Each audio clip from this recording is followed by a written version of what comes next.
Word. तो अभी आवाज क्लियर है, अभी सब कह रहे हैं। अब हम बात शुरू करते हैं, आवाज क्लियर है। तो इसका मतलब है कि मेरा फॉल्ट था और मैंने इस कार्यक्रम को मैंने मेरी वजह से स्पॉइल हो गया कुछ क्षणों के लिए। नहीं नहीं, कोई बात नहीं, आगे के लिए अच्छा हो गया कि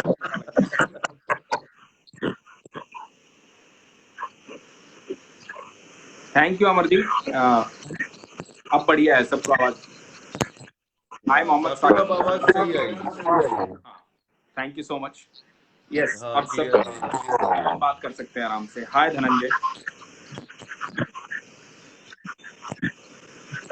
अब बताइए बाबा के सवाल क्या है, आज देखते हैं बाबा के सुनते हैं। बस हाँ, तो मैं ये कह रहा था कि आपने अपना ये जो पीरियड था 3 मंथ्स का लॉकडाउन, इसको आपने कैसे यूटिलाइज किया और इसके क्या बेस्ट पार्ट थे और क्या वर्स्ट पार्ट? बाबा देखिए, वर्स्ट तो कुछ होता ही नहीं है दुनिया में, मतलब ऐसा नहीं लगता है। एग्जैक्टली।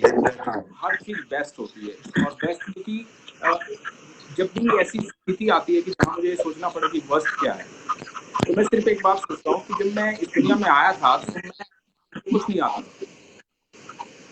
और कुछ भी नहीं पता था इस दुनिया के बारे में। तो हर दिन मुझे कुछ पता चल रहा है, तो हर चीज बेस्ट ही है ना, क्योंकि मैं तो कुछ लेके नहीं आया था, मैं शून्य पैदा और शून्य से बढ़ ही रहा हूँ। तो हर चीज बेस्ट है, वर्स्ट कुछ भी नहीं है। हाँ, ये था कि इस 3 महीने में वर्स्ट पार्ट, आप तो थोड़ा सा दुखदाई पार्ट उसे कह सकते हैं। जब मैं खबरें देखता हूँ, न्यूज देखता हूँ, तो जो लोग ऐसे बहुत सारे मजदूर और जो जो भी लोगों के बीच में जो घटनाएं घट रही थी या लोग जो असंतुलित थे, उससे उससे मैं जरूर दुखी रहा हूँ थोड़ा सा, और उससे दुख हुआ है। फिर मुझे लगता है कि यार बेस्ट पार्ट जो था कि मैं चारों तरफ देख रहा था कि आसमान साफ है, प्रकृति अपना सांस ले पा रही है। इतने साल हमने प्रकृति को दुख दिया है, इतने साल हमने पृथ्वी को दुख दिया है, और यदि उसने 3 महीने 4 महीने या 1 साल मांग लिया तो हक है उसका, उसने बहुत जीवन दिया है। तो हमें शांत रहना चाहिए उस समय पे, और वो कम से कम गुस्सा नहीं कर रही, वो हमें खत्म नहीं कर रही, हमारे लिए अगली पीढ़ी के लिए जीवन बना रही है दोबारा से। तो मुझे लगता है कि ये 3 महीने बहुत अच्छे थे। I agree.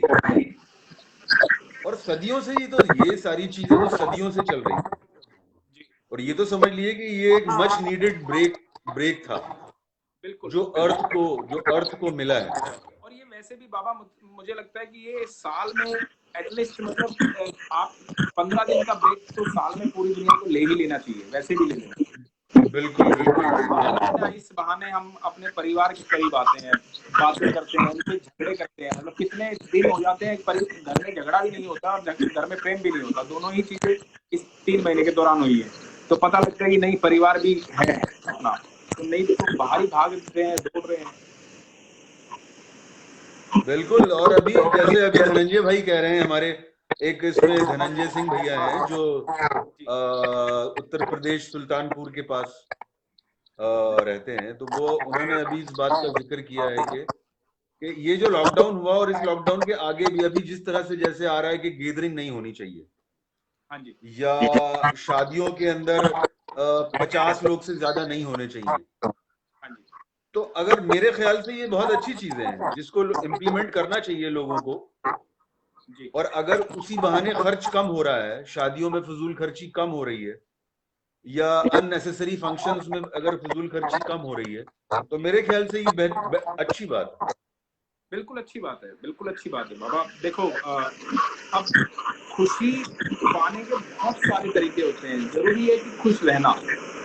एक पल की खुशी होती है और एक जिंदगी भर की खुशी होती है।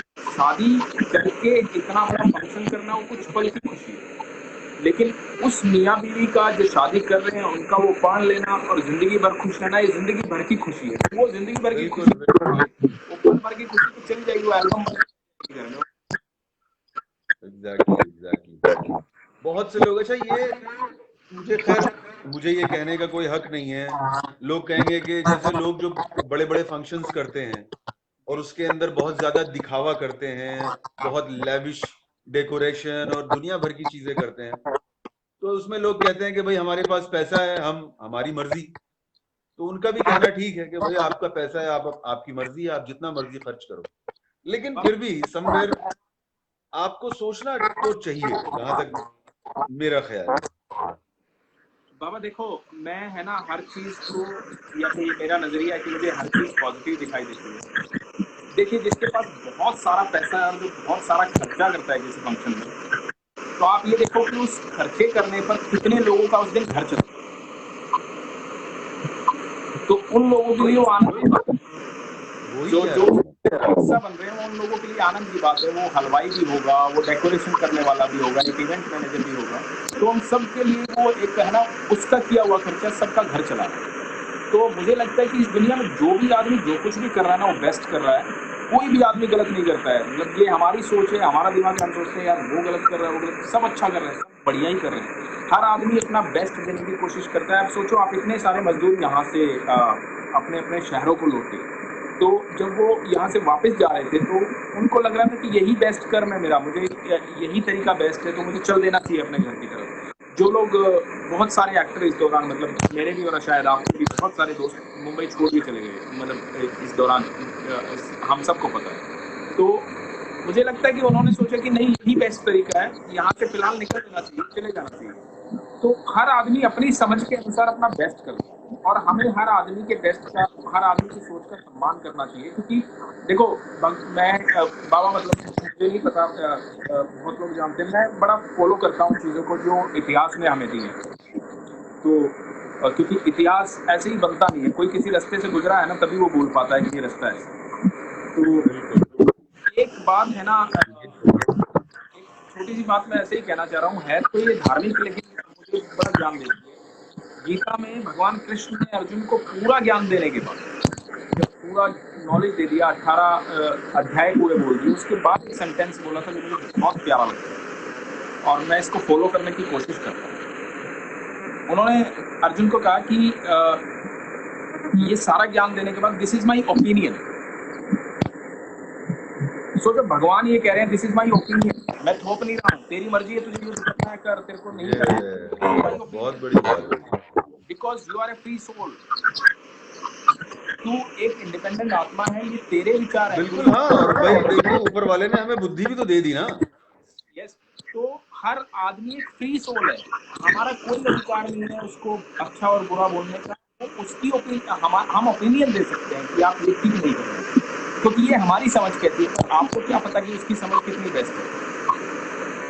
तो हमारी प्रॉब्लम क्या है ना, हम जज करना शुरू कर देते हैं चीजों को, कि उसके पास ज्यादा पैसा, उसके पास कम पैसा है। अल्टीमेटली हम सब भाग रहे हैं, और सब भाग रहे हैं। कोई किसी को देख के भाग रहा है, कोई किसी को देख के भाग रहा है, और माइंड हमसे खेल रहा है, और ना हालात खेल रहे, ना कुछ खेल रहा, दिमाग खेल रहा। और इस पे बाबा, मतलब ये मैं ज्ञान नहीं बांट रहा हूँ, जस्ट एक बात बोल रहा हूँ। मैं कई बार सोचता हूँ ऐसा कि यार देखो, दो चीजों की सबसे ज्यादा एक भय है मुझे, दो, मतलब मुझे नहीं, एक आम आदमी की बात कर रहा हूँ। मुझे तो मतलब मैं बहुत निकल चुका हूँ इन चीजों से, इस लॉकडाउन में बहुत कुछ सीखा मैंने। तो दो चीजों का भय होता है। एक होता है पास्ट, जिसके परिणाम को आप भुगत रहे होते हैं, तो उससे आप भयभीत होते हैं। वो अच्छा होता है तो आप खुश होते हैं, वो बुरा होता है तो आप भयभीत होते हैं। दूसरा होता है फ्यूचर, ठीक है, जिसके लिए आप सोच रहे होते हैं, दिमाग निरंतर चल रहा होता है इन दो चीजों के। और हकीकत ये है कि ना पास्ट है और ना फ्यूचर, दोनों है ही नहीं, फिलहाल तो नहीं है ना। और ये किसी भी पल होते नहीं है। और बिल्कुल, जो है बस प्रेजेंट है। अब बाबा एक बात सोचो, जो आज की मेरी रिक्वायरमेंट है, उस पल की रिक्वायरमेंट है, वो सारी रिक्वायरमेंट इस धरती पर हर इंसान की उस पल की रिक्वायरमेंट कंप्लीट है। तो जब इस पल की कंप्लीट है, तो जीवन के हर पल की कंप्लीट होंगी, तो क्यों चिंता कर रहे हैं आगे, क्यों सोच रहे हैं पीछे के बारे में। बेस्ट खुश रहिए, आगे अपने आप खुश होगा सब। अग्री है सर, अग्री है। इसीलिए मैंने बैठक में आपको बुलाया था। अरे सॉरी भावनाओं कि कुछ जानने को मिल जाएगा, कुछ सीखने को मिल जाएगा। नहीं, ऐसा नहीं है बाबा, बस यही है जो दिया है प्रकृति ने, जो दिया है दुनिया में, पढ़ लेते हैं, आगे बात में प्रयास कर लेते हैं, थोड़ा experience. But I am happy, मतलब मुझे खुशी है कि ये 3 महीने मिले। 3 महीने में बहुत सारी चीज़ें जो आज से नहीं हो पा रही थी, वो हो पाई। और ऐसा नहीं कहूँगा कि मैंने बहुत मैनेज करके अपने शेड्यूल को दिया, बिल्कुल भी नहीं दिया। मैं अपनी मर्जी से सो के उठाऊँ, अपनी मर्जी से काम किए सारे, तो एक्चुअली हमने अपने आप को हाँ हाँ बिल्कुल। नहीं वैसे मैंने तो इस लॉकडाउन को बहुत अच्छे से यूटिलाइज किया, जो शायद अगर ये लॉकडाउन नहीं होता तो मैं नहीं कर पाता। बिल्कुल। मैंने जो राइटिंग शुरू की अपनी, वो लॉकडाउन के बाद शुरू की। क्या और मेरे दिमाग में चल रहा था कि मुझे कुछ लिखना है, मुझे कुछ लिखना है, मुझे कुछ लिखना है, और वो टाइम नहीं मिलता था, बिकॉज पहले टाइम होता नहीं था आपके पास। और ये कि भाई यहाँ जाना है, वहां जाना है, ये ऑडिशन, वो शूट, अलाना फलाना, 10 काम होते थे। अभी जो टाइम मिला, और इत्तेफाक से अभी हमारे जो फास्ट चल रहे थे, रमजान, तो उसमें भी मुझे अच्छा खासा टाइम मिल गया रात में। बिल्कुल बिल्कुल। तो फिर मैंने लिख डाला, मैंने कहा चलो अब जो होगा देखा जाएगा, और लिख के रख लेंगे तो कुछ ना कुछ आगे कर ही लेंगे। बिल्कुल बिल्कुल। तो मैंने 3 स्टोरीज लिखी, 2 शॉर्ट स्टोरी लिखी, अरे वाह। और एक लॉन्ग लेंथी स्टोरी लिखी है मैंने वेब सीरीज या मेरे फीचर फिल्म के लिए। जी। और उसमें मैंने आपके लिए एक पर्टिकुलर एक कैरेक्टर लिखा। अरे रे, सो स्वीट ऑफ यू। और मतलब ऐसा नहीं है, ऐसे बहुत से हैं एक्टर मेरे जितने भी हैं जानने वाले, जैसे मैंने उसमें एक कैरेक्टर मुजफ्फर भाई के लिए लिखा, जी। एक वो आपके लिए बहुत लिखा, एक मेरे दोस्त है संजीव भाई, उनके लिए मैंने लिखा। तो क्या होता है ना, कुछ कुछ कैरेक्टर्स ऐसे होते हैं जब आप लिख रहे होते हैं तो वो अचानक ये क्लिक कर जाता है कि यार ये इनके अलावा और कोई नहीं कर सकता। क्या बात है। वो तो जब चीजें मैच्योर होती हैं तो क्या होगा हमें नहीं पता, लेकिन अभी तो मतलब कुछ कैरेक्टर ऐसे हैं कि वो अनुज शर्मा ही करेंगे। यार ये अनुज भाई के लिए तो बिल्कुल परफेक्ट है। बस इसीलिए बाबा जाऊंगा नहीं छोड़ के ये शहर। तो इसलिए अपनी पूरी तैयारी है, और मतलब मैंने अच्छी पूरी एक क्राइम थ्रिलर लिखा हुआ है मैंने। तो देखते हैं अभी जब चीजें फिर वापस ट्रैक पर आती हैं तो क्या होता है, कैसे करना है, क्या करना है, तो उसको चीजों को मैच्योर करेंगे। लेकिन इस लॉकडाउन ने मेरी स्टोरी कंप्लीट करवा दी। ये बहुत बड़ी बात है, क्योंकि वो नहीं तो साल भर लग जाता है इन चीजों को सोचने में। हाँ हाँ, उसमें मुझे पूरा प्रॉपर टाइम मिल गया। हाँ, ये बहुत अच्छी बात, बहुत बड़ी बात। रात भी दिन भी अपने बस लैपटॉप लेके बैठे रहो और लिखते रहो लिखते रहो लिखते रहो। अच्छा उससे क्या है कि घर पे ही है, अब घर पे कहीं इधर गए, छोटे मोटे काम वाम किए, तो छोड़ दिया उसको लिखना। अच्छा क्योंकि चलते फिरते बहुत से थॉट्स आ जाते हैं आपके दिमाग में, हाँ। ये जरूरी नहीं है कि वन टाइम में उसको कंप्लीट करना है, लेकिन चलते रहो फिरते रहो तो कुछ ना कुछ आता रहता है माइंड में। बिल्कुल बिल्कुल बिल्कुल। तो बस जैसे ही आए फिर आके लिख लो, फिर जैसे ही कुछ आया फिर आके लिख लिया। तो इसलिए, और वो टाइम पूरा था, टाइम पूरा था, इसलिए वो आ गए। नहीं, और ये अच्छा महीना देखो, जैसे इस दौरान एक बड़ी कमाल की चीज हुई। शुरुआत हुआ था जब लॉकडाउन, यदि आपको याद हो तो नवरात्रों से शुरू हुआ था। पहला नवरात्रा था शायद जिस दिन शुरू हुआ था, उससे एक दिन बाद या उसी दिन। उसके बाद नवरात्रे के 9 दिन गए, उसके बाद रमजान आया। तो ये एक्चुअल में ईश्वर की तरफ से भी संकेत था कि भाई अब इधर उधर मत आओ, अब घर में बैठो और मेरे साथ रहो, थोड़ा समय बिताओ। बिल्कुल बिल्कुल। मतलब आप ये सोचो ना कि जहां तक के मंदिर और मस्जिद भी बंद कर दिए हुए, कि बस वहीं घर पे ही रहो भाई, घर पे रहो और कुछ सोच लो अभी भी, हाँ अभी भी कुछ सोच लो, मैंने तुम्हें इतना टाइम दे दिया। बिल्कुल बिल्कुल। और ये ना साथ बाबा देखो, हम सदियों से एक बात कहते आए हैं, हमेशा कहते हैं, अभी इसके परिणाम बहुत अच्छे होंगे। जो ये पीरियड जो गुजरा है ना, आने वाला समय बहुत अच्छा आने वाला है। और एक चीज और है जो हम बोलते हैं ना, कि हम इतनी जल्दी में होते हैं रोज, जब ये लॉकडाउन नहीं था तो ना हमें अपने आप को देखने का समय नहीं। सारी सोच दूसरों के लिए होती है, सारी सोच बाहर निकलना है, उसका हालचाल पूछना, उसका हालचाल पूछना, उसको फोन करना है, इसके पास जाना है। एज एन एक्टर दिमाग में लगा रहता है कि यार उसका ऑडिशन देना, उससे मीटिंग सेट करनी, ये करना है, वो करना है, इतना दिमाग बिजी रहता है। इस दौरान जो हमेशा मैं चाहता था, हमेशा चाहता था कि कब वो दिन आएगा जब फोन को, किसी के फोन आने का इंतजार नहीं होगा। तो समझ रहे हैं क्या, किसी किसी बात करने के लिए मैं बाधित नहीं हूँ। तो वो जो पीरियड था वो ये पीरियड था कि हम ना किसी के वेट में थे और ना किसी का इंतजार था। फोन अपनी जगह था, हम अपनी जगह थे, किताबें अपनी जगह थी, और बहुत सारी किताबें इस दौरान मैं जैसे पढ़ रहा था बारी बारी, और फिल्में बहुत सारी देखी जो कई लंबे समय से सिनेमा देखने का समय नहीं लग रहा था, तो सिनेमा देखा। और मैंने घर पे थोड़ा सा मतलब वैसे वाला मतलब वो पेंटिंग चित्रकारी वाला नहीं, व्हाइट वॉश वाला पेंट किया कुछ हिस्से में मैंने कहा यार चलो इसको भी चमका देते हैं, मजा आ अभी रहा वो है। लॉकडाउन में तो अभी आपने वो किया ना, वो रशियन प्रोजेक्ट। हाँ, वो जो प्रोजेक्ट है वो क्या हुआ बाबा कि मैं ऐसे ही इंस्टाग्राम पे हमारी एक दोस्ती हुई एक रशियन फिल्म मेकर से, तो लीका नाम है उनका, और लीका से दोस्ती हुई तो उन्होंने एक दो फोटो जो मेरा डाला था उसकी तारीफ की, और एक दो मैंने क्लिप डाल रखी थी इंस्टा, तो उसके बारे में अप्रिशिएट किया। तो मैंने उनको शुक्रिया अदा कहा। तो फिर उन्होंने कहा कि मैं ऐसा प्लान कर रही हूँ कि लॉकडाउन रशिया में तो आपको पता ही है हालात क्या है, तो all over the world lockdown है। तो उन्होंने कहा कि हम कुछ ऐसा प्लान करते हैं कि इस लॉकडाउन का फायदा उठाते। तो सडनली बात होते होते 3 दिन के अंदर मैं इंटरनेशनल एक्टर्स के ग्रुप का हिस्सा बन गया, और मतलब ये पता नहीं बाय गॉड ग्रेस मतलब करीबन करीबन अच्छा। 40 एक्टर, 42 एक्टर्स, जो ब्रिटिश है एक्टर, जो कोलंबिया से है, इटालियन है, रशिया, और वहाँ के फेमस एक्टर, इटली के फेमस एक्टर, कोलंबिया के फेमस एक्टर, उन सब की टीम का मैं हिस्सा बन गया। और कैरेंटीनो नाम से एक घर पे बैठ करके हम ऑनलाइन शूट करते थे, हम जूम पे।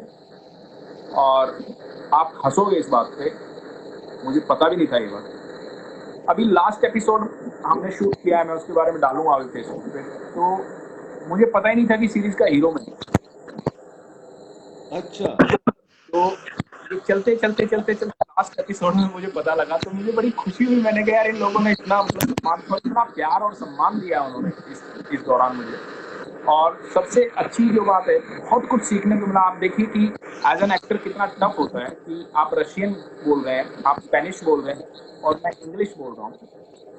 तो मुझे रशियन में आपका क्यू याद होना चाहिए कि आपके बाद मेरा डायलॉग है, और वो फील होना चाहिए, है ना। तो आप सोचो दो अच्छा, और ऑनलाइन तो वो तो क्यों मिलना भी मतलब बहुत डिफिकल्ट होता है। एक्चुअली तो वो ऑनलाइन क्यों चल रहा था, तो मैंने इतना कुछ मतलब सीखा।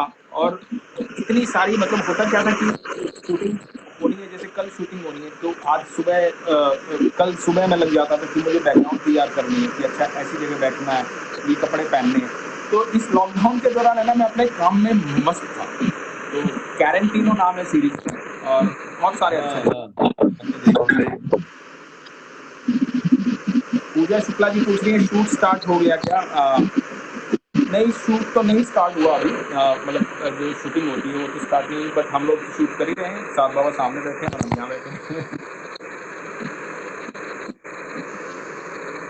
बाबा आपका फेस आधा आ रहा है, आपकी स्माइल लोग देख पा रहे हैं बस।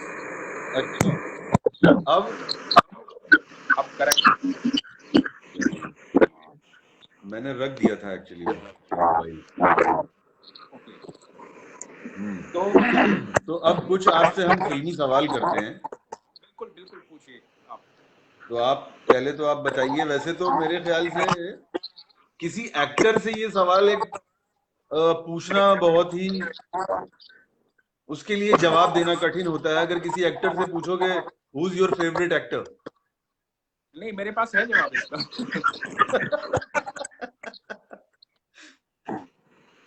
तो मुझे सच बताओ, ये बड़ी अजीब सी बात लग सकती है आपको, पर मैं इस बारे में खुल के बोलता हूँ हमेशा।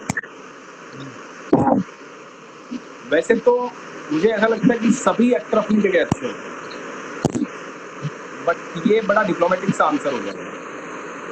मेरे फेवरेट एक्टर जो हैं वो हिंदुस्तान में, यदि इंडिया की मैं बात करूं, और जिनको जिनको मैंने देखा है, समझा है, मिला हूं, बातचीत की है और हमेशा मेरे फेवरेट रहेंगे, वो इरफान खान।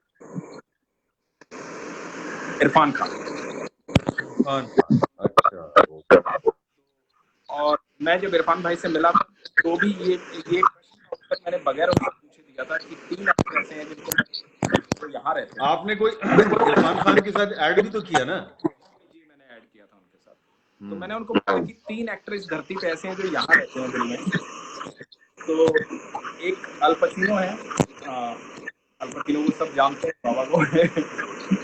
तो दूसरे पंकज कपूर जी हैं और तीसरे नोन एज करमचंद।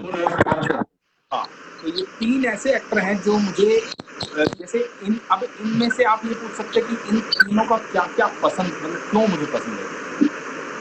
तो पचिनो जैसी एनर्जी, पचिनो जैसा कॉन्फिडेंस और पचिनो का जो बॉडी लैंग्वेज, मतलब वो आदमी को मैं सैल्यूट करता हूँ कि जिस देश के अंदर लोग 6 फुट के पैदा होते हैं, मतलब जिस देश के अंदर सभी 6 फुट के हैं, वहाँ वो 5.5 फुट का आदमी, और उसने ये सोचा कि मैं इस इंडस्ट्री पर राज करूँगा, मैं एक बहुत कमाल का अभिनेता बन जाऊंगा। जहाँ Robert De Niro, Marlon Brando इस तरह के अभिनेता काम करते हैं, वहाँ उस आदमी ने छोटी सी हाइट में, बहुत हैंडसम है पचिनो, छोटी सी हाइट में तबाही मचा दी एक्टिंग। तो उस आदमी को मेरा सैल्यूट है सच में, वो कॉन्फिडेंस लेके आना। और जो आदमी शुरू से बचपन से, मतलब मैं तो उनके बारे में बहुत पढ़ा हूँ, तो उनके पेरेंट्स साथ में रहते थे, किस तरह से उन्होंने स्ट्रगल किया, कैसे कैसे पहुंचे, और हर फिल्म उनकी ऐसी है कि माइलस्टोन सिनेमा है, आप देखो आपको सीखने को मिलेगा। दूसरा पंकज जी को हम बहुत छोटे से देखते हैं, ऑफिस मैं कंटिन्यू देखता था। मैं तो करमचंद फिल्म में देखा अपने स्कूल टाइम में। तो अगेन पंकज जी के बारे में वही बात थी जो वहाँ के जो हिला दिया सब कुछ, यहाँ इस छोटी सी हाइट के आदमी ने कमाल कर दिया। तो आप देखते हैं and he was so ordinary looking, मतलब बिल्कुल ऑर्डिनरी लुकिंग। जो रुतबा है, जो बंदे के अंदर, मतलब मेरे को अभी भी गूज़ आ रहे हैं। पंकज जी जब परफॉर्म करते हैं, एक फिल्म है, आप यकीन मानना, मैंने बहुत बार ताली बजाई इस फिल्म को देख के, धर्म आप देखिएगा, एक फिल्म है पंकज जी की। हाँ, बहुत सारी फिल्में हैं, फूल है, ब्लू अम्ब्रेला है, और एक उसमें 10 धर्म शायद वो फिल्म है जिसमें वो पंडित बने हैं। हाँ हाँ, और किसी बच्चे को बचाते हैं। करेक्ट। तो वो बच्चे को बचाते, पहले उस बच्चे से वो चिढ़ते हैं क्योंकि वो धार्मिक, इतने कट्टर धार्मिक है, उनको पूजा में विघ्न नहीं चाहिए किसी चीज, तो हर चीज से बड़े रूढ़िवादी पंडित है। उसके बाद वो किस तरह से दिल से उनको पता लगता है कि धर्म चीज क्या है, धर्म इंसानियत है, वो फिल्म। और उसमें वो जो बच्चों को मारने के लिए भीड़ आती है, उसमें शायद पंकज जी भी हैं, पंकज त्रिपाठी जी तलवार वलवार लेके आते हैं। पंकज त्रिपाठी जो है, उन्होंने मेन नेगेटिव उसमें प्ले किया है। उनकी शुरुआती दौर की फिल्म है, पंकज की शुरुआती दौर की फिल्म है, लेकिन पंकज जी ने जो परफॉर्म किया है बहुत अमेजिंग। तो और खाली उस फिल्म की वजह से नहीं, बहुत सारी ऐसी फिल्में जो आप देखोगे ना कि हर फिल्म में अलग है पंकज, मतलब पंकज कपूर जैसे एक्टर सदियों में पैदा होते हैं। उसके बाद आते हैं इरफान भाई, क्यों मुझे पसंद है। एज ह्यूमन तो मैं बताऊं, मैं जिंदगी में साथ बाबा में बहुत अभिनेताओं से मिला हूँ पिछले 20 सालों की इस यात्रा में। मुझे इतना सरल और साधारण आदमी आज तक नहीं मिला जितने इरफान भाई, बहुत ही सरल, बहुत ही साधारण। दूसरी बात, अभिनय को इतनी सरलता पर लेके जाना आसान काम है ही नहीं। हर आदमी, मतलब मैं किसी के बारे में कहूँ, हर आदमी एक्टिंग करता है। इरफान भाई एक्टर थे ही, वो इतने सरल थे। आप सोचो कि एक आदमी, मतलब हम हमेशा ये कहते हैं ना कि यार बस जैसे हम बात कर रहे हैं यही तो एक्टिंग है, इस बात को इरफान भाई ही समझ पाए। बिल्कुल। तो मुझे भी वैसे एक बार मुझे भी मौका मिला उनके साथ काम करने का लास्ट ईयर, वो सिस्का एलईडी का जो वो ऐड करते थे। वही सिस्का का ही हमने किया था। अच्छा, तो मैंने भी किया उनके साथ, जिसमें वो एक गुजराती एक्टर है ना उनके साथ, वो जो एक आर्ट गैलरी में कुछ लाइट्स के बारे में बता रहे हैं, तो उसमें मैं हूँ। मेरा उसमें बहुत ही 2-3 सेकंड का एक एंट्री का शॉट है। ओके। हाँ, तो वो एक मेरा एक लाइन भी थी मेरी, वो शायद उन्होंने एडिट करके काट दी। लेकिन वो ओवरऑल वो उतना मैटर नहीं करता है जितना वो दिन मैटर करता है जो पूरा दिन मैंने उनके साथ स्पेंड किया वो बहुत इरफान बड़े भाई के साथ। बहुत बड़े अभिनेता, मतलब वो लेकिन प्रोडक्शन की तरफ से ये इंस्ट्रक्शंस थे कि आप लोग इनको डिस्टर्ब ना करें और इनके साथ जैसे, क्योंकि वो तभी आए थे लंदन से अपना इलाज करवा के, ओके ओके और शायद वो हेल्थ पॉइंट ऑफ व्यू से इतने स्ट्रांग नहीं लग रहे थे, ओके। काफी वीक लग रहे थे। लेकिन अब जाहिर सी बात है कि उनका सिस्का के साथ जो एग्रीमेंट था वो उसको उन्हें पूरा भी करना था।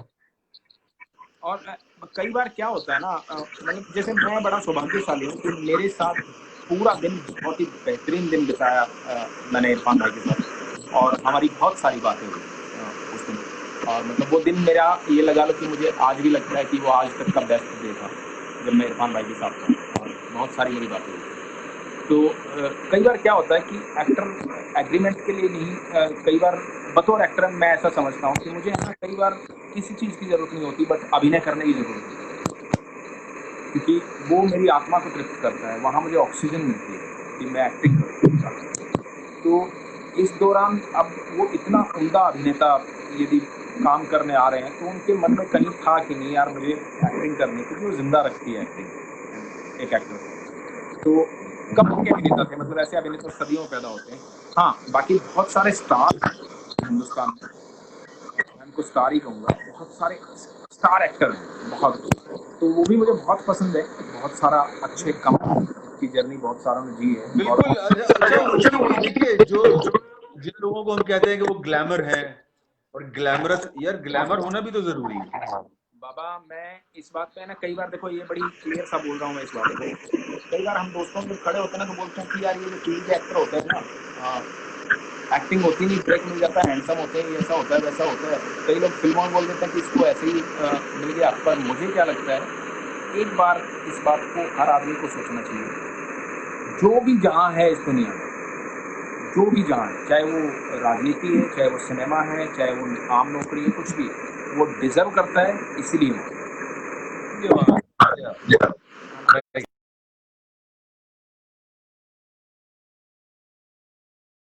के लिए, उसको मना करने के लिए, उसको अस्वीकार करने के लिए, आप भले ही उसका सिनेमा मत देखो, वो तो नहीं कहता ना किसी को आकर के सिनेमा देखिए आपने, बट जो जहाँ है वो डिजर्व करता है। ईश्वर ने, आप सोचो, एक बात तो हम कहते हैं, अपनी बात को क्यों गलत कहते हैं, एक बात हम कहते हैं कि ईश्वर की मर्जी के बिना पत्ता भी नहीं हिल सकता। हाँ, तो यार ईश्वर ने ही तो पहुंचाया ना उसे वहां तक, जो जो कुछ तो बिल्कुल बिल्कुल बिल्कुल बिल्कुल। और हर चीज, जैसे देखिए, अगर हम एक कोई खाना बनाते हैं, कोई डिश बनाते हैं, तो उसके अंदर अदरक हो या लहसुन हो या जीरा हो या हरी मिर्च हो, घी हो, तेल हो, हर चीज की जरूरत है यार। जी जी, हर चीज की अपनी एक अलग इंपॉर्टेंस है, बिल्कुल बिल्कुल, तभी वो एक अच्छा खाना बनता है। तभी बिल्कुल। और वो सब होना चाहिए, सब सब अच्छे, मुझे लगता है कि सब जो जहाँ काम कर रहा है ना सब अच्छे हैं, और बिल्कुल बिल्कुल। सब अच्छा ही काम कर रहे हैं तभी अच्छे हैं, नहीं तो अस्वीकार हो जाते हैं यहाँ पे, लोग अस्वीकार कर देते हैं। और देखो, कोई भी करोड़ों की फिल्म बनाता है ना, साथ बाबा घर पे देखने के लिए नहीं बनाता है, पब्लिक के लिए बनाता है। तो बिल्कुल। जब करोड़ और बहुत किसी पे ऐसे ही बहुत एफर्ट, कितने लोगों का टीम वर्क, उनके एफर्ट्स, उनकी मेहनत जो बिहाइंड द स्क्रीन, उसको बहुत कम लोग देख पाते हैं। बिल्कुल, तो सब पहले जब लोगों हम नहीं देखते थे तो हमें लगता था कि बहुत इजी होता है, लेकिन फिल्म बनाना इजी जॉब नहीं है, बिल्कुल भी नहीं। मुझे लगता है इस लॉकडाउन के अंदर है ना, बहुत लोगों को ये समझ में आई होगी, आम पब्लिक को, जिस तरह का आप देख रहे हैं एक्टर्स के हालात से। हमेशा ये सोचा जाता है कि एक्टर बहुत रईस होता है, ग्लैमर पूरा होता है, बहुत ये यस। होता है, बहुत वैसा होता है।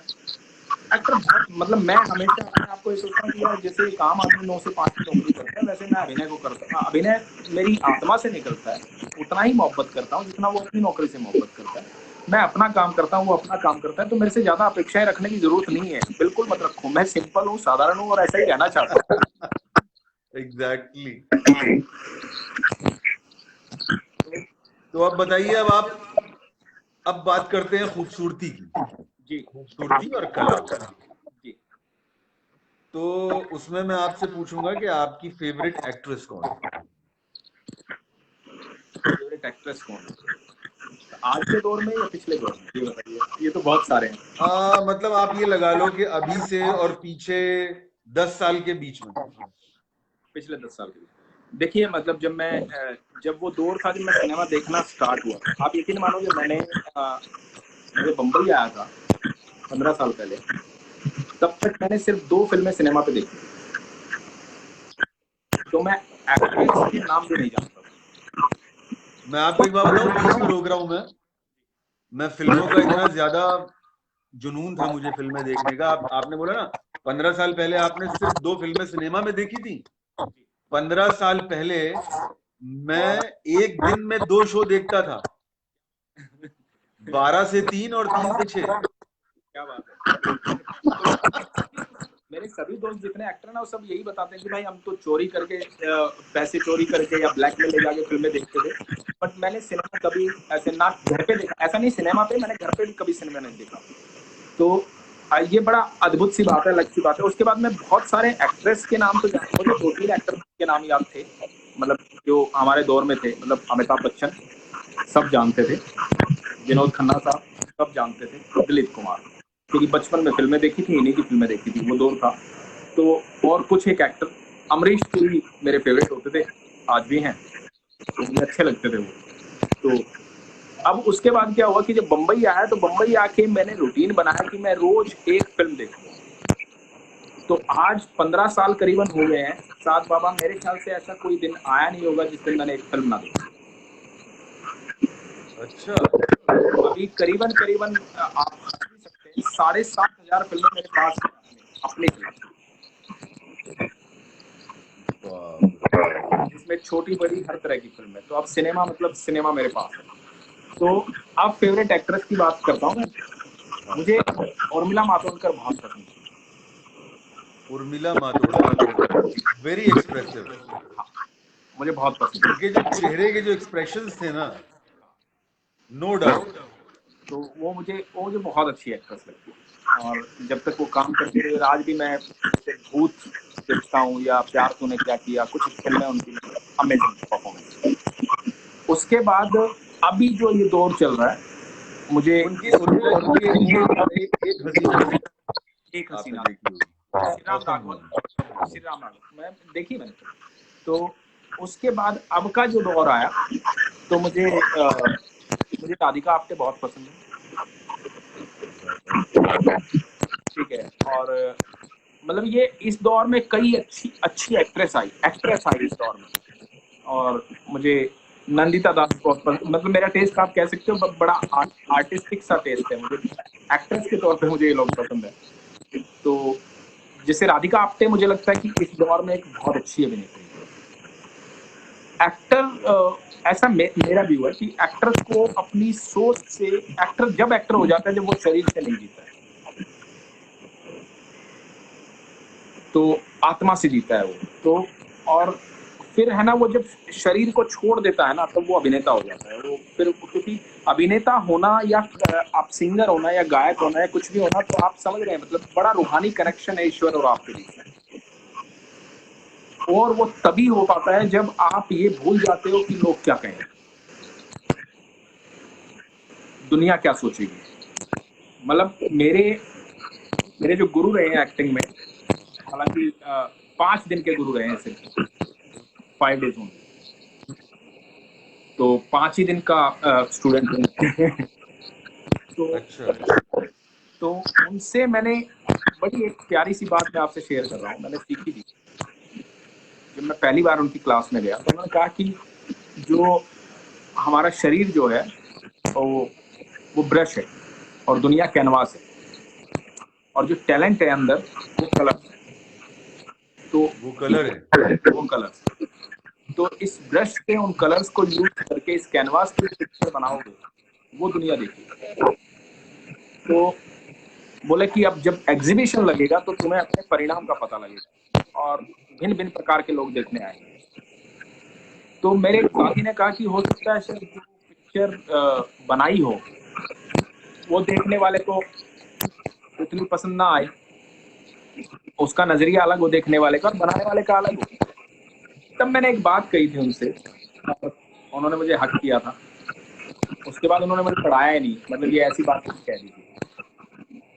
तो मैंने कहा था कि सर, बनाने वाले में वो शिद्दत होनी चाहिए कि देखने वाले का नजरिया बदल जाए, और यदि मैं वैसी तस्वीर बना नहीं सकता तो मैं कलाकार हूँ नहीं, क्योंकि मुझे दुनिया को वो दिखाना है जो मैं देखना चाहता हूँ, तभी मैं कलाकार हूँ। जो मैं दिखाना चाहता हूँ लोग वही देखें बस, और इससे ज्यादा मैं सोचता नहीं, क्योंकि वो बड़ा रूहानी कनेक्शन होगा जब मैं चाहूंगा लोग सुनेंगे। तो क्योंकि ये मैजिक है ना, इट्स ए मैजिक। आप मैजिशियन हो जाते हो जब आर्टिस्ट हो जाते हो, जादू होता है आपका दुनिया में। तो वो एक बड़ी अच्छी बात मैंने सीखी थी। दूसरी जो चीज थी कि एक्टिंग जो है, don't do it, let it happen. कोई भी आर्ट है, इसे करने की जरूरत नहीं होती, इसे बस होने दो, बहने दो। नहीं, जहां तक मेरा ख्याल है कि आपको ना सिचुएशन आप समझ लो।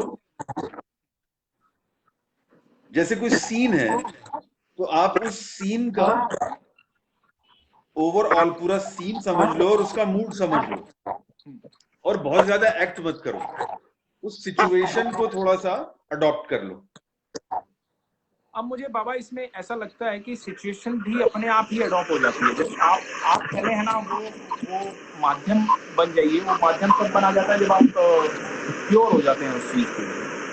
फिर क्या होता है कि सिचुएशन क्या होती है, जैसे मेरा इसमें मानना है, बहुत सारी बात, बहुत कमाल के एक्टर साथ बैठते हैं और क्राफ्ट की बातें करते हैं और बातें करते हैं, ऐसा होता है और वैसा होता है। मुझे ये सब समझ में आता नहीं। मुझे सिर्फ एक चीज समझ में आती है, बड़ी सिंपल सी बात बता रहा हूँ, कि यदि आप ही साथ बाबा हैं और आप ही को मैं एक ढाबे पे ले जाके बिठाता हूँ, तो आप जब ढाबे पे बैठेंगे और बैठ करके बोलेंगे हाँ भाई क्या क्या है, मेनू दिखा भाई, तो बोलेगा सर ये है वो है वो है, चाय मिलेगी, चाय भी ले आइए खाने के बाद में। ये आपका तरीका होगा बात करने का, ठीक है। आप ही को मैं 2 घंटे के बाद JW मैरिट में बिठाता हूँ या किसी और 5 स्टार होटल में या किसी भी होटल में बिठाता हूँ, तो आप ही जाकर के बैठेंगे और आप बोलेंगे अच्छा क्या, ओके चाय मिलेगी खाने के बाद आपके पास। तो ये आप एकदम से चेंज कैसे हो गए? आपको सिखाया थोड़ी गया, आप प्रिपेयर भी नहीं हुए इस चीज के लिए,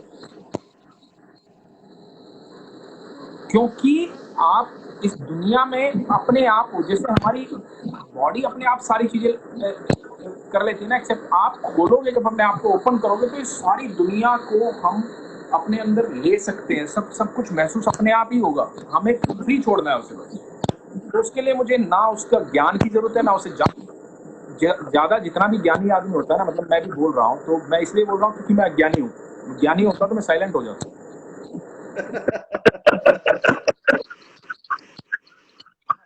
बिल्कुल। मुझे लगता है ये बड़ी साधारण सी और सिंपल सी चीज है। तो अभिनय के लिए छोड़ दो, बस आप ईमानदार होनी चाहिए उसके लिए, कभी रूह कनेक्ट होगी। हाँ जी, मैं कह रहा हूँ golden word. Thank you so much. अच्छा, मुझे अभी याद आया कि जैसे अभी आप बात कर रहे थे इरफान खान कि वो एक्टिंग नहीं करते थे, हाँ, तो उसी से अभी मैंने आपसे पूछा ना कि फेवरेट एक्ट्रेस में आपको नाम गिना, नंदिता दास, उर्मिला मातोंडकर। बिल्कुल बिल्कुल। मैं बताऊं आपको, मेरी फेवरेट एक्ट्रेस रही है जब से वो एक एक्ट्रेस है, जब उन्होंने पहली मूवी की थी, उनका फर्स्ट डेब्यू जो था, जी, और उनकी लास्ट मूवी जो भी मैंने देखी है, वो आज तक मेरी फेवरेट बनी हुई है, और वो भी एक्टिंग नहीं करती हैं। ओके, जैसी हैं वो वैसी ही हैं। जी प्लीज बताइए। और शायद ऑब्जर्व किया होगा आपने, तब्बू। बहुत बेहतरीन अदाकारा है सर, बहुत ही बेहतरीन अदाकारा। मतलब मैं एक फिल्म थी, मैंने बहुत बचपन में देखी थी, मतलब बचपन उस समय आ रहा। लाउड नहीं है, मैं उनकी अन्ना चॉइस, बहुत ज्यादा एक्सप्रेसिव है। मैं उनकी चॉइस का भी फैन हूँ। एक फिल्म थी कुत्तू, हाँ हाँ हाँ। है ना, तो मैं उनकी चॉइस का भी फैन हूँ। जो भी फिल्में उन्होंने चूज की है काम करने के लिए, मैं बड़ा फैन हूँ उनका। मतलब वो बहुत अच्छा सिनेमा चूज करती हैं और अच्छी स्क्रिप्ट पे काम करती हैं, अच्छा काम करती हैं। तो बहुत बेहतरीन ऐसे, सच में बताऊं कि ये खान है सर। हम तो मतलब हम क्या है ना साहब बाबा, हम काशी में बैठे हैं और हर कोई भगवान को पाना चाह रहा है और हर कोई पहुंचा हुआ है यहाँ।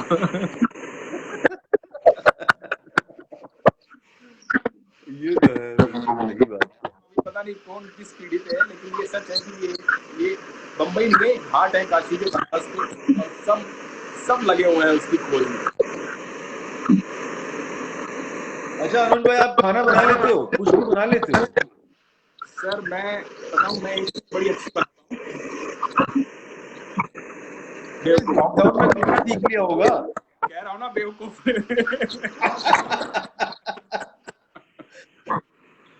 तो मैं बना लेता हूँ सर, मैं शाही पनीर बड़ा अच्छा बना लेता हूँ। अच्छा, नहीं अच्छा, ये पहले से ही बना लेते थे या लॉकडाउन के बाद सीखा है? सर देखिए, बनाने का जब जिक्र होता है ना, तो होता क्या है मेरे साथ, मेरी वाइफ बैठ जाती है किचन के बाहर और मैं किचन में होता हूँ, और वो मुझे बताती है कि इतना मसाला इसमें डालो, ये डालो, ये डालो, तो तब तो मैं बना देता हूँ, उसके बाद मैं भूल जाता हूँ। मतलब ऐसा कुछ स्पेशलाइजेशन नहीं है जिसको आप कमांड हो कि हाँ ये मैं बना सकता हूँ? नहीं, मेरी एक्चुअली साहब बाबा, मेरी प्रॉब्लम भी कह सकता हूँ, मुझे चीजें ज्यादा देर तक याद नहीं रहती। मतलब रिपीटेशन नहीं है लाइफ में। मतलब आप समझ रहे हो कि आज मैंने यदि कोई सब्जी बना दी है, उसको आप बोलोगे आज बहुत कमाल की बन गई, और आप मुझे 2 दिन बाद बोलोगे अनुज भाई वो बना दो सब्जी जो आपने बनाई थी, तो मुझे सच में याद नहीं रहती कि अब इस पे मेरी वाइफ हमेशा मुझे एक, आप इसे कह सकते हैं, ये टॉन्ट भी और कमेंट भी है, सब कुछ है। तो वो हमेशा मुझे ये बोलती है कि भाई क्रिएटिव हो ना तुम, इसलिए भूल जाते हो। हाँ, तो मैं उसको हमेशा उदाहरण देता हूँ कि भाई आइंस्टाइन ऐसे थे, समय कोई पूछता था ना कि समय क्या हुआ है, तो वो घड़ी तो देख लेते थे और भूल जाते थे देखी किस लिए। तो मैं वैसा ही हूँ।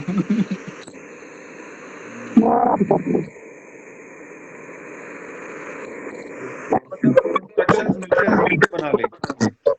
तो सर मैं अब आपको पता ही है, मतलब हमें लैंग्वेज कोई भी हो आप बता दो, बोल वो स्क्रिप्ट लिख के दे दो, हम बोल।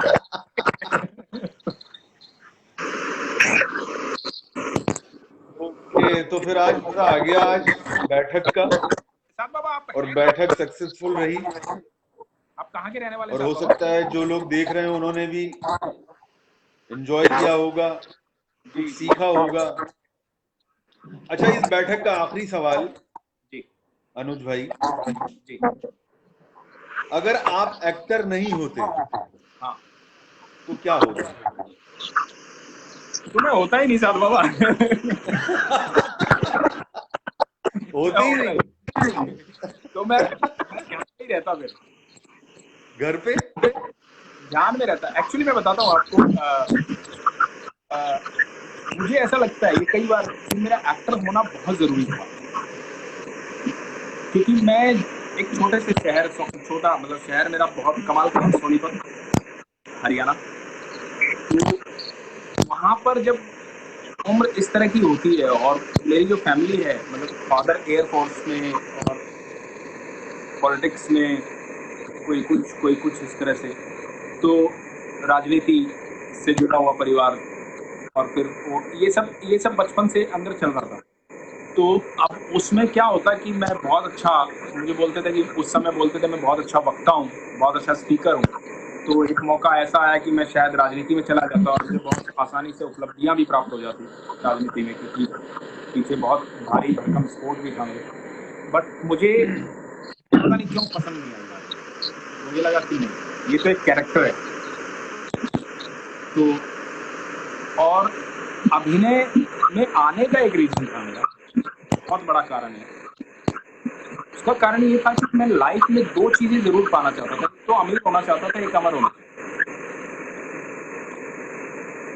दूसरा, मुझे बहुत पहले भगवान की दया से, ईश्वर की कृपा से बहुत छोटी उम्र में समझ में आ गया था कि मैं आया क्यों, जो कि इसके लिए मैं शुक्रगुजार हूँ कि मुझे बहुत सही समय पे ये पता था कि मैं इस दुनिया में आया क्यों। तो मुझे इस प्लेनेट से बहुत प्यार है, बहुत ज्यादा प्यार। तो मैं चाहता हूँ कि जब मैं कुछ जैसे अभी है या कुछ आगे जब बन जाता हूँ और लोग मुझे सुन पाएंगे, समझ भी पाएंगे और उसको अमल भी करेंगे, क्योंकि उस पोस्ट को पाने के बाद सब अमल भी करते हैं। जैसे मैं इस मामले में मैं बहुत बड़ा फैन हूँ लियोनार्डो डिकैप्रियो। तो जब वो उनको ऑस्कर मिला तो उन्होंने ग्लोबल वार्मिंग की बात की, तो वो बड़ी बात थी। तो मुझे ऐसे लोग बहुत पसंद है। तो मुझे मेरा एक्टर बनने का रीजन ये था कि मैं अपनी बातें कह पाऊँ और लोगों के साथ मिलकर काम कर पाऊँ। यदि मैं एक्टर नहीं होता तो 2 चीजें थी जो बचपन में मैं चिल्ला चिल्ला के बोलता था। उसको आप ये भी कह सकते हो कि वो इफेक्ट था एक, कि मेरे फादर एयरफोर्स में, तो मैं जाना चाहता था एयरफोर्स में। मेरी इच्छा थी फौज में जाऊं, देश की सेवा करूं। लेकिन उससे फिर थोड़ा सा उम्र और बढ़ी तो कहीं और सोचने लगा। सोचते सोचते मेरी समझ में आया, आज मुझे समझ में आता है यदि मैं एक्टर नहीं होता ईमानदारी से तो मैं बहुत फकीर टाइप का आदमी होता, कहीं जंगलों में होता और एकांत में जीवन को व्यतीत करता। कम से कम बात करने का मौका तो मिल रहा है आपके साथ। हाँ मैं आज भी यही सोचता हूँ कि जब मेरे को मौका लगेगा और जब सारी चीज़ें जहाँ से मैं लोगों से बात कर पाऊँगा, ऐसी जगह जब मैं पहुँच जाऊँगा तो मैं शायद मनाली चला जाऊँगा। तो मनाली में जाके एकांत में मुझे अंतिम जो समय होगा मनाली में जाके व्यतीत करूँगा, वहाँ घर लूँगा अच्छा सा, आराम से रहूँगा। मेरी फेवरेट जगह है मनाली। तो मुझे नेचर बहुत पसंद है, तो नेचर के बीच मुझे भी यार तो मनाली मैं आप कभी बहुत गया हूँ बहुत। कभी भी आप मनाली जाएं तो मुझे फ़ोन करना। मेरा तो वहाँ पे मनाली तो मतलब मेरा सेकंड होम है, बहुत कुछ है वहाँ का। मेरी फेवरेट सिटी, बहुत गया हूँ, बहुत टाइम रहा हूँ। अच्छा, शिमला का तो ये हाल है कि शिमला की तो एक एक गली मुझे पता है, एक एक रास्ता, मतलब कालका से और परवाणु से जहां से चढ़ाई शुरू होती है और शिमला तक मुझे एक एक जगह के नाम पता है वहां पे कि अब इसके बाद क्या आएगा, इसके बाद क्या आएगा, इसके बाद क्या आएगा। मेरा एक इच्छा है, अब आप जैसे एक इच्छा मेरी जरूर है जीवन में किसी जन्म में, और ये मैं कह रहा हूँ, मुझे कैलाश जाना है, माउंट कैलाश एक बार वहां जाना है, बस ये इच्छा मेरी। बाकी सब इच्छाएं लगभग जो है, मतलब देखिए इच्छाओं का कोई अंत होता नहीं है। जब शुरुआत की साध बाबा तो हम ये सोचते थे कि बस लोग हमें टीवी पे देख लें और लोग जान लें कि मैं इतनी इच्छा लेके मुंबई आए थे, तो वो तो हो गई थी। फिर दूसरी इच्छा ये थी कि भाई अच्छा एक्टर बनना है, और ये अच्छा एक्टर बनने की जर्नी आखिरी सांस तक चलती रहेगी। अब इसमें अच्छे बनने के पीछे क्या क्या अचीव करेंगे गॉड नोज, मतलब जो कुछ भी हो रहा है ईश्वर की कृपा है। तो बहुत ही हमारे ये जो काम है, ये तो बहुत ही, पहली बात तो ये बहुत अनप्रेडिक्टेबल काम है। मैं अभी तो दौर जो मेरा माइंड जो सेट है वो मैं असफलता और सफलता से बहुत परे जा चुका हूँ। तो मेरे लिए हर पल सफलता से भरपूर है, तो मुझे असफलता समझ में नहीं आती क्या होती है। तो वो तो मैं अपने नाम में डाल चुका हूँ, अनुज कर चुका हूँ, मतलब असफलता का तो हटा चुका हूँ। तो वो है ही नहीं हमारे पास। तो सफल हैं हम, हर पल में सफल हैं। अब उसके बाद एक इच्छा बचती है कि मेरी बड़ी इच्छा है, अभी तो उस पर झगड़े भी चल रहे हैं चाइना और हमारे इस बात पे, तो मेरी बड़ी इच्छा है कैलाश जाना। तो वहाँ उस एटमॉस्फेयर, क्योंकि मेरी स्पेस में मेरा स्पेस में एकांत में मेरा बहुत इंटरेस्ट है, बहुत ज़्यादा इंटरेस्ट है। मैं दुनिया को देखना चाहता हूँ उसकी बनाई, मेरी ये इच्छा है। हाँ, वो एक अलग ही एक्सपीरियंस है जिससे अपनी धरती को देखना। तो मैं पूरी दुनिया को देखना चाहता हूँ। बहुत सारे सवाल हैं, मतलब इतना बड़ा क्रिएटर है वो। मतलब एक दिन शांत पढ़ रहा था कि हम इंसान हैं, हमें बनाया उसने, मतलब अपने जैसा बनाया ईश्वर ने। और आप सोचो माइंड में इतनी नसें, शरीर में इतनी नसें, कौन सी चिमटी से लेकर के उसने पिरोया है, वो सब एक्यूरेट आता है आदमी दुनिया में। और एक बल्ब लगा दिया है जो सदियों से जल रहा है, सूरज, एक बल्ब लगा दिया रात के लिए चंद्रमा जो सदियों से जल रहा है। हम यहाँ पे सर एडिसन की तारीफ करते नहीं सकते कि उन्होंने बल्ब बनाया था, पढ़ाया जाता है किताबों में कि भाई फलाने साइंटिस्ट ने ये बनाया, फलाने साइंटिस्ट ने। हम कभी नहीं पढ़ते ना पढ़ाते कि भाई जो साइंटिस्ट है एक्चुअली उसने ना फ्यूज होने वाले बल्ब बना दिए जो हम कभी नहीं बना पाएंगे। उसने इतनी सी जगह में इतना कुछ डाल दिया है जो जो आप ये देखो कि इतना कुछ डाल दिया कि इतने विचारों की लड़ाई है यहाँ पे, जो हॉपलेस भी करते हैं, जो पॉजिटिविटी भी देते हैं, जो आपको क्षण भर में झगड़े भी करवा देते हैं, क्षण भर में आपसे गलत भी करवा देते हैं, क्षण भर में सही भी करवा देते हैं, सब यही चल रहा है। और सिर्फ एक चीज है विजय के लिए, इस पर कंट्रोल होना बहुत जरूरी है। किस समय ये कितना चलना चाहिए, बस इसी पे काबू करना, बाकी दुनिया पे काबू करने की जरूरत नहीं है। ये पे काबू हो गई, दुनिया काबू हो गई। परफेक्ट बात कही है, बिल्कुल सही बात। सारा यहीं से चलता है, सारी गेम यहीं की है। इमेजिनेशन इतनी ज्यादा है, मतलब अपने आप को कंट्रोल करने का ही सारा खेल है। अगर आपने अपने आप को कंट्रोल किया तो आप ठीक रहोगे, नहीं तो अगर कंट्रोल नहीं कर पाए तो अगले दिन जेल में होगे। मैं आपसे एक बात शेयर कर रहा हूँ, रमन्ना महर्षि का नाम शायद आपने सुना हो। इसके बाद अपन अपना सेशन जो है वो करते हैं। रमन्ना महर्षि जो थे, उन्होंने एक बड़ी अच्छी बात कही थी साहब बाबा, और मैं इस बात को बड़ा प्यार करता हूँ। तो वो ये बात थी कि भाई आप जब ट्रेन में बैठते हैं, तो ट्रेन में जब आप बैठते हैं तो आपने टिकट ली होती है, पहले से रिजर्वेशन आपकी होती है सीट की, और उसके बाद आप ट्रेन में चढ़ जाते हैं। ट्रेन में चढ़ते हैं तो आप जा करके पहले जाते ही अपना सामान एडजस्ट करते हैं, फिर सामान एडजस्ट करके आप सीट पे बैठते हैं और आजू बाजू बैठे लोगों से हाय हेलो करते हैं। हाय हेलो करते हैं, उसके बाद है ना, हाय हेलो करने के बाद उनसे घुल मिल जाते हैं, शाम तक खाना भी शेयर कर लेते हैं एक दूसरे से, आपकी अच्छी जान पहचान हो जाती है। रात को आराम से सोते हैं निश्चिंत, खुशी खुशी, सुबह खुशी खुशी उठते हैं, उनको बाय बोलते हैं और उतर के चले जाते हैं। एक बार भी आपको तकलीफ नहीं होती पूरे सफर में। लेकिन क्या आपने इस एक बार में ये जानने की कोशिश की कि आपकी गाड़ी को ड्राइव कौन कर रहा है ट्रेन?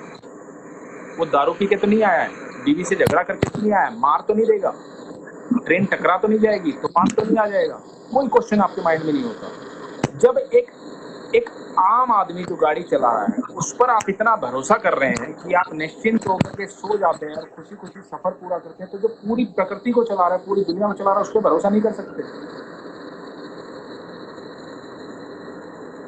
तो इस सफर को आनंद से जिए ना, सामान एडजस्ट करके खुश रहिए और सबसे मिलिए, उस पर भरोसा कीजिए, तो सब अच्छा ही होगा।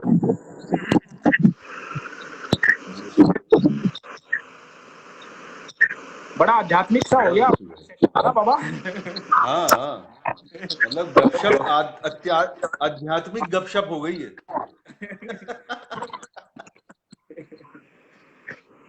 अच्छा, तो चलते चलते अभी बताइए कि आप क्या।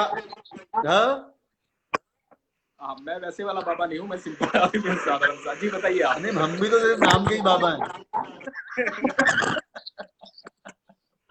जी, तो मैं कह रहा हूँ चलते चलते ये बताइए कि आने वाले प्रोजेक्ट क्या है? आने वाला बाबा एक फिल्म है जो अभी इसकी बातचीत चल रही है, और एक तो फिल्म अपनी वही है आजमगढ़, वो आपको पता ही है। हाँ, आजमगढ़ तो मुझे पता है, और मुझे ये सौभाग्य मिला है कि थोड़ा सा मैं भी हूँ उसमें, और कि आप लोगों के साथ, आपके साथ, कमलेश भाई के साथ, सबके साथ काम करने का मिला मौका मुझे। बहुत सारे सुधार उसमें किए हैं अपनी भाषा के जरिए। अरे ये सुधार क्या, जो आता है हमने कर दिया बस, और क्या। महत्वपूर्ण योगदान है। और उसके अलावा एक वेब सीरीज है जो आ रही है, अनदेखी, अपलॉज की है, अनदेखी। तो अनदेखी अभी आने वाली है, और 3 वेब सीरीज में इस लॉकडाउन में रिलीज हुई है, जिनमें से एक माधुरी टॉकीज थोड़ा सा पहले हो गई थी, उसके बाद स्पेशल ऑप्स हुई, उसके बाद 2611 हुई, तो ये हुई है, और एक अनदेखी आ रही है, और एक और कुछ आ रही है। मतलब बाबा प्रॉब्लम पता है क्या है, ईमानदारी से बता रहा हूँ, इसमें बिल्कुल है ना वो, आप ये मत सोचिएगा, इस तरह का लोग सोचते होंगे एटीट्यूड है इस बात का, मेरे को काम करने के बाद भी याद नहीं रहता है भाई मैंने किसके साथ क्या काम किया, तो बस कुछ एक चीज याद रह जाती है। तो 2-3 काम आने वाले हैं मेरे, मुझे भी पता है। मुझे प्रेजेंट के अलावा सच बताऊं ना, पास्ट याद रहता है ना, फ्यूचर की मैं सोचता हूँ। और ये बिल्कुल, ये लगा लो, मुझे अच्छा भी लगता है इस बात से बहुत सारे झगड़े, जैसे आपसे मेरा मान लो कल झगड़ा हो गया, तो परसों मैं भूल जाऊंगा झगड़ा हुआ तो हम दोबारा मिल लेंगे ऐसे।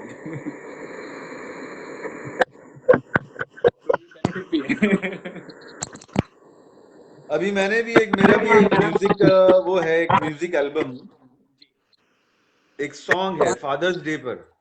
ओ ग्रेट। फादर्स डे पर कल ही है। तो अभी मैंने पीछे अभी 2 दिन उसी के लिए एक शूट किया है वो। अरे तो वाह। और मेरे दोस्त थे, एक मेरे दोस्त हैं बना रहे हैं, वो तो एज ए फेवर था, जी। As a favour. तो उन्हें, तो उसमें फादर का रोल मैं ही कर रहा हूँ। उसमें ओके। मेरी एक बच्ची को दिखाया, हाँ छोड़ी, अच्छा अच्छा कंटेंट है, मतलब अच्छा, स्टोरी अच्छी है। तो हो सकता है कल रिलीज हो जाएगा, या हो सकता है आज रात में रिलीज हो जाएगा। बिल्कुल बिल्कुल तो हाँ, मैं दिखाऊंगा आपको बिल्कुल। उसमें बिल्कुल एक नया ही वो इशू है, वो गे रिलेशन के ऊपर भी है। ओके ओके हाँ, तो उसमें जो फादर है वो एक्चुअली गे है, बाइसेक्सुअल। ओके और उसकी बेटी को जब ये पता चलता है कि मेरा फादर गे है, तो उसको बुरा लगता है ओके। और वो अपने बाप से नाराज हो जाता है। जबकि उसी बाप ने उस बेटी को एक सिंगल फादर बन के बचपन से पाला है जी। और उसको हर खुशी दी है, उसकी हर खुशी का ख्याल रखा है। लेकिन वहां पर उसकी जो बेटी है वो थोड़ी सी सेल्फिश हो जाती है, उसको ये अच्छा नहीं लगता। लेकिन बाद में वो रियलाइज करती है कि नहीं, जब मेरे डैड ने मुझे सारी फ्रीडम दी है तो मैं भी अपने डैड को सारी फ्रीडम दूं। ओके। तो फिर वो अपने डैड का जो उसके जो पार्टनर के साथ रिलेशनशिप को एक्सेप्ट कर लेती है। ग्रेट। तो वो बहुत अच्छे से बनाया है। अच्छा अच्छा। अच्छा है ये रिलेशन में इमोशंस, अच्छा है। हाँ हरिओम बीच में आए थे, मैंने कहा प्रणाम भाई आपको, हरिओम जी आपको सुन रहे हैं। तो हरिओम जी की ऐड देखी मैंने, बड़ा अच्छा लगा। लॉकडाउन में हमने से एक ही अभिनेता काम कर रहा था, या तो मतलब हाँ, वही तो। अच्छा, मुझे हरिओम भाई दिखाई नहीं दे रहे। अच्छा, हाँ हाँ, आ गए। कह रहा हूँ भाई साहब नमस्ते, ये तो सहारनपुर में अपने घर में मजे ले रहे हैं, आराम से आनंद ले रहे हैं। साथ बाबा, या तो अक्षय कुमार जी काम कर रहे थे या हरिओम भाई काम कर रहे थे लॉकडाउन में। हाँ, ये देखिए। और दोनों ने काम किया और दोनों ने एड फिल्म, ये बात तो है। तो ये है। और बाबा बस बहुत सारी चीजें चल रही है, मैं एक मैसेज जरूर देना चाहूंगा सबको। इस लॉकडाउन के अंदर है ना, आपने एक बात शुरू में पूछी थी, उसका आंसर मैं आप देता हूँ सबके लिए। इस लॉकडाउन में ना सबके इमोशंस बाहर निकले, फेसबुक के जरिए, इंस्टाग्राम के जरिए, और बहुत सारी बातें लोगों ने कही जो उनके दिल में थी। तो और बहुत सारे उसको अंदर लेकर के, अंदर घुस के उसको जीते भी, तो वो नहीं कह पाए क्योंकि वो हालात को और इन सब चीजों को सोचते रहे। अब जैसा जिक्र चल रहा है न्यूज में, कभी कुछ कभी कुछ कभी कुछ, तो बहुत सारे मुद्दे हैं ना गर्म हुए इस लॉकडाउन में, हमारी इंडस्ट्री को लेकर भी और आम जनता को लेकर भी और प्रवासियों को लेकर भी बहुत सारे मुद्दे गर्म हुए। मेरा सिर्फ इतना कहना है सबसे कि भाई प्रेम से रहो, खुद से प्रेम करो, सर पकड़ो, अपने आप से प्यार करो। लोग कहते हैं स्वार्थी मत बनो, मैं कहता हूं सबसे पहले स्वार्थी बनो, सेल्फिश बनो। जब आप अपने आप से प्रेम करोगे तो दुनिया से प्रेम कर पाओगे। और मत देखो, क्या एक चीज है ना दुनिया में आज तक, ये रिकॉर्ड है इस विश्व का, संघर्ष लंबा हो सकता है लेकिन जो डिजर्विंग आदमी है ना उसको मंजिल मिलती ही मिलती है, उसे कोई रोक नहीं सकता, कोई भी नहीं रोक पाया। ठीक है, उसके बीच में भारी भारी युद्ध हो सकते हैं, कुछ भी हो सकता है, सामने वाले बलशाली हो सकते हैं, कुछ भी हो सकता है, लेकिन टैलेंट को नहीं रोक पाएगा, कभी भी नहीं रोक पाएगा, रोक ही नहीं पाया। तो इस सफर में है ना, बिल्कुल ये सोचने में टाइम वेस्ट मत करो कि कौन क्या सोच रहा है और कौन क्या कर रहा है। सफर को जियो और चलते रहो। तो बिल्कुल मत लगाओ दिमाग कहाँ कौन क्या कर रहा है, कैसा कर रहा है, किस तरह से रह रहा है, किस तरह से नहीं रह रहा है। सब अपने आप को खुश रखो, क्योंकि सबसे जरूरी चीज जो बेसिक नीड है आज के दिन वो है जिंदा रहना, स्वस्थ रहना। बेसिक नीड है इस टाइम पूरे कंट्री में, पूरी दुनिया में, कि आपको जिंदा रहना और स्वस्थ रहना। तो दिमाग में कोई भी ऐसा विचार मत लाओ जिससे आप अस्वस्थ हो जाओ, आप खुश ना हो। हर वो तलाश करो जहां आपको खुशी मिलती हो, दोस्तों से बातें करो, शेयर करो। बहुत सारे लोगों ने ये भी लिखा, जब आप कुछ लोग ये लिख देते हैं कि भाई किसी दोस्त को मेरी जरूरत हो तो बताना। कईयों ने उसके विपक्ष में ये लिखा कि भाई अब ये दोस्त कहाँ से आ जाते हैं, जब जरूरत होती है तो नहीं आते हैं, है ना। तो हर एक तरह के मत हैं। मैं ये कह रहा हूँ कि इन सारे मतों को त्याग दो और खुश रहो अपने आप में। और भाई किसी के पास मत जाओ, नहीं जाना है तो, और किसी के पास जाना है तो चले जाओ। तो उसके लिए है ना, बिल्कुल आप है ना अपने आप को बाधित करो ना, सामने वाले के इमोशंस को ऐसे फालतू में लो। सबके इमोशंस की केयर करो, अपनी केयर करो, खुश रहो। मेन मुद्दा है खुश रहना और जीत रहना। ये है बाबा। और बाकी जल्दी ईश्वर ने चाहा तो हम मिलते हैं। और ये आमने सामने जो आज आपने किया इसके लिए बहुत बहुत तहे दिल से शुक्रिया। इतनी सारी बातें हमारी मिलके भी कभी नहीं हुई। मुझे इनफैक्ट शुक्रिया मुझे आपका अदा करना चाहिए। जब मैंने बोला कि बाबा की बैठक में आप आएंगे तो आपने मुझसे कुछ पूछा ही नहीं, भाई क्यों, कैसे, कहाँ, क्या होगा, क्या। आपने बोला ठीक है, डन। बाबा मैं आपकी प्रतिभा से ईमानदारी से बता रहा हूँ, मैं जिस दिन पहली बार मिला था आपकी प्रतिभा से इतना प्रभावित हूँ। तो मुझे एक्चुअली देखिए, हम समय वहां बिताते हैं जहाँ वाइब्रेशन मैच होती है, जहाँ आपको आनंद आता है। तो ऐसी आनंददायक बैठक को मैं छोड़ना मेरी बेवकूफी होती है, तो मैं क्यों छोड़ूं। और वो डन मेरे लिए डन था। मैंने कहा यार लोग कुछ भी, कोई क्वेश्चन नहीं था आपकी तरफ से। नहीं ऐसा क्यों, कोई क्वेश्चन होगा भी नहीं कभी। नहीं ऐसा सोचते हैं ना बहुत से लोग कि भाई क्यों, क्या सवाल करोगे, कैसे होगा, क्या होगा। कुछ नहीं। नहीं आप बहुत संजीदा और बहुत बेहतरीन इंसान है, और इसका मैं हमेशा कायल रहा हूँ, आपकी पर्सनैलिटी का, आपकी प्रतिभा का, आपके विचारों का। तो ईश्वर और मैंने इस गपशप के लिए पहले से ये सोच रखा था कि हम कोई भी नेगेटिव बात नहीं करेंगे, न पॉलिटिक्स से रिलेटेड, न चाइना से रिलेटेड, न महंगाई से रिलेटेड, न पेट्रोल से रिलेटेड। हम कोई भी नेगेटिव बात नहीं करेंगे बस। बाबा उसका स्थान ही नहीं होगा। जब पॉजिटिव वाइब्रेशन आसपास होगी तो उसका क्योंकि मैं तो पक चुका हूं। मतलब आजकल लोगों को मैंने ये देखा है कि अगर उन्हें किसी भी टॉपिक के बारे में, किसी भी सब्जेक्ट के बारे में नॉलेज नहीं भी होती है, लेकिन उन्हें बोलना है बस। तो उसीलिए मैं कह रहा हूँ कि आपको कोई जरूरत नहीं है, सब लोग है ना अपने आप को खुश रखें और जीत रखें। सबसे महत्वपूर्ण यही है इस बात में, मामले में और कुछ जरूरी नहीं है। और इस पैंडेमिक में तो मैं ये कहना चाहता हूँ लोगों से कि इस पैंडेमिक में हम जितनी भी नेगेटिविटी से दूर रहें, बेटर है हमारे लिए। हाँ। और बाबा किसी भी प्रतिभावान आदमी को कोई दुनिया का आदमी रोक नहीं पाएगा, कभी नहीं रोकता, कभी भी नहीं रोकता। जो भी टैलेंटेड, जो डिजर्व करता है, मैं हमेशा इस बात को बिलीव करता हूँ, जो डिजर्व करता है उसको मिलता है और मिलता रहेगा। चलो अनुज भाई, फिर बहुत मजा आया। तो आज के लिए हम यहीं पर बहुत बहुत इस शुक्रिया। बैठक को बंद करते हैं। देखने वालों का भी बहुत बहुत शुक्रिया मेरी तरफ से, और आपका भी बहुत बहुत शुक्रिया। और आपका भी शुक्रिया कि आपने टाइम निकाला। थैंक यू सो मच बाबा, थैंक यू सो मच बाबा। चलिए ठीक है, ओके, नमस्ते, आदाब, सत श्री अकाल, और अपना ख्याल रखिए। जी आप भी। चलिए ठीक है, ओके। गुड्डू बाय। कुछ